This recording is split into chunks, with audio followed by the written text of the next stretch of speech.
welcome back to Structural Biology series. So in the previous lectures, we see that we have seen the understanding the 3D structure of a protein. It can explain its biological function, and it will help us in designing the better medicines. Now, today we are going to discuss perhaps the one of the most recent examples of this concept, the SARS-CoV-2 spike protein and the development of COVID-19 vaccines. So, during the COVID-19 pandemic, most people became familiar with the structure, the characteristic image of the coronavirus particles, which is covered with the spike-like projections, as you can see in the image. Now, one second. Yeah, let me get the highlighter. Okay, so here you can see these are the spike proteins. Now, these spikes are just not only the spike-like projections. They are the protein, a very sophisticated molecular machine which will allow this virus to recognize the surface of the human cell. And then it gets attached to it, and ultimately it is going to deliver the viral genome inside the human cell. Now, most importantly, the structural studies of this protein also helped the researchers to determine what kind of spike should be presented to our immune system through the vaccination. Okay, so in this lecture today, we will try to understand three major concepts. First, what are these spike protein does, what the spike protein does. Secondly, how its 3D structure enables viral entry. Thirdly, how structural biology is contributing to vaccine development. Okay, so let's go with the first part. Let's understand like what is coronavirus, what are these spike proteins. Okay, let's see the functions over here. So as you can see, the SARS-CoV-2 is actually an enveloped RNA virus. So our coronavirus is actually an RNA virus where the genetic material is the RNA. The embedded within its lipid, okay, an envelope, they are the spike glycoprotein and it is abbreviated as the S protein. So as you can see over here, these are the S proteins. Okay. Yeah, the S proteins. Now, these spike proteins protrudes from the viral surface and it has got the crown-like structure, which is associated with all kinds of coronaviruses. Okay, but the function is just not the decoration purpose, but it is for the attachment to the host human cells. Okay, now the major host receptor which is involved is the ACE2. Now, what is ACE2? As you can see, it is the ACE2 receptor. It is your angiotensin converting enzyme 2 or ACE2.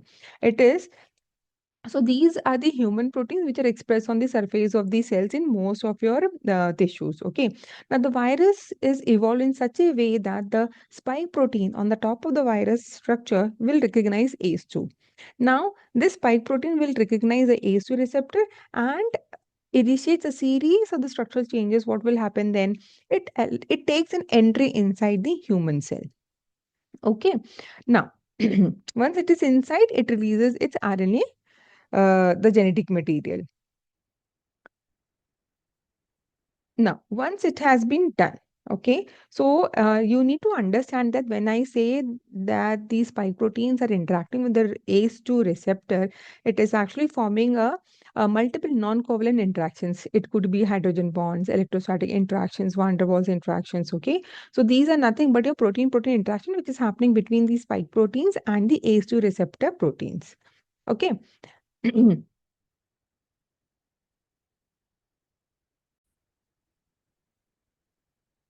Now let's see the structural significance. Let's come to the second part. So from the uh, cryo-EM data analysis, it was revealed that the spike proteins perfusion structures are at the near atomic resolution. It was, they actually were able to resolve the structure. Now there is a very fascinating feature about the RBD. What is RBD? It is the receptor binding domain present on the coronavirus spike protein. Now, if you see that these spike proteins are actually trimer, okay, just remember that. But we don't have to go in the details of this. But yes, just remember that the RBD receptor binding domain, it is a trimer. Now, as you can see, the two subunits are there. one contains the RBD, okay, and the second subunit will mediates the fusion with the host cell. Okay, now let's talk about this. So if you see that this RBD is not a static structure, okay, it can take a different conformation. So we say is that RBD down and the other one we call it as RBD up. Now in the down state, okay, in the down state what happens is that the receptor binding surface is less accessible. Okay, now obviously it means that in the up state, the RBD becomes accessible for the ACE2 interaction. So it's like a gate. Down means not accessible, up means it is accessible. Now you need to understand the proteins are not rigid structures; they are very dynamic molecules, and as in when any interaction happens, they undergo dynamic conformational change. Now what happens? They bind, it triggers a series of conformational changes which will allow the subunit S2 to actually undergo the fusion with the human cell membrane, and eventually what will happen? The membrane fusion will occur and the viral entry or the genetic part will get enter into the host cell. Okay. Now, why this pre-fusion structure was necessary to understand? It was required in order to develop the vaccines. Okay, now if you want to produce antibodies capable of preventing such infection, what form of the spike protein should we know? So you need to understand that it is the RBD which is binding to the receptor, right? So we need to block that thing so that the membrane fusion doesn't happen. Okay, so such kind of the vaccines or the antibodies needs to be produced so that it can stop or prevent the infection. Okay.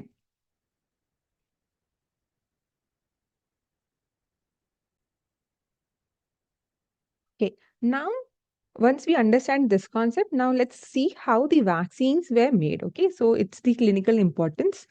So once we had the structural information, so it led to the rapid design of the mRNA vaccines and the antibodies to block the viral entry. Now, in the case of the mRNA vaccine, the vaccine, it has got the genetic instructions, which is encoding an antigen. Now, for the companies like Pfizer and the BioNTech, Moderna vaccines and all, what they did is like these instructions are encoded in a prefused stabilized form of the SARS-CoV-2 protein. Okay, so this mRNA is packed in the lipid nanoparticles. Now, once the vaccination is done, what happens is that the lipid nanoparticles will deliver this mRNA into the cells. mRNA will reach the cytoplasm, ribosome will translate the mRNA. So what is happening? It is now producing spike antigen. Now our immune system will recognize this antigen as the foreign and it will start developing the immune memory against this antigen. So what is happening? We have introduced the mRNA, translation happens, spike antigen is produced, immune recognition happens, antibodies are produced, and we get the immune memory cells. Okay. So it is here is that the mRNA does not need to enter the nucleus to be translated and all. We know that the translation happens in the cytoplasm. Okay, so it's not affecting your genetic makeup. Now, what about the antibody? So, as we have seen in the previous example also, once the antibodies are exposed to the spike protein, so they will have the variable domain against the spike proteins, right? Spike antigens. So, what will happen? They will go and bind to these spike proteins, neutralizing, and it will not allow the spike proteins to interact with the ACE2 receptor and hence blocking the viral entry into the host cell. So these were the different ways by which the vaccines were developed. Now, in few cases, the entire spike protein was, the virus was inactivated and that inactivated version was used for the vaccination. Okay. Now, let's imagine a case where the antibody fits perfectly against a particular RBD surface. Okay, we have got the antibody which is against this particular domain. Now, as and when the viral replicates, it undergoes amino acid change. Let's say that this is happening. Okay, now this amino acid substitution within that epitope region will change the local shape, it will change the electrostatic environment, it might remove a hydrogen bond, or it might introduce a steric hindrance, or anything which is going to conformationally going to affect the dynamics of the region. Now, how antibody will react now? Obviously, the antibody will have now less affinity towards that epitope, right? So this is the reason why COVID-19, with each mutation, it was changing its epitope conformation, because of which our antibodies were not able to, recognize easily and give the immunity. Now, variants such as like alpha, delta, omicron, and many other descendants, from the omicron were resulting because of the spike mutation. So it's like within the same human, okay, you had all the different variants of the coronavirus, and that's why many vaccines, many drugs which was given that time were not actually working on the patients.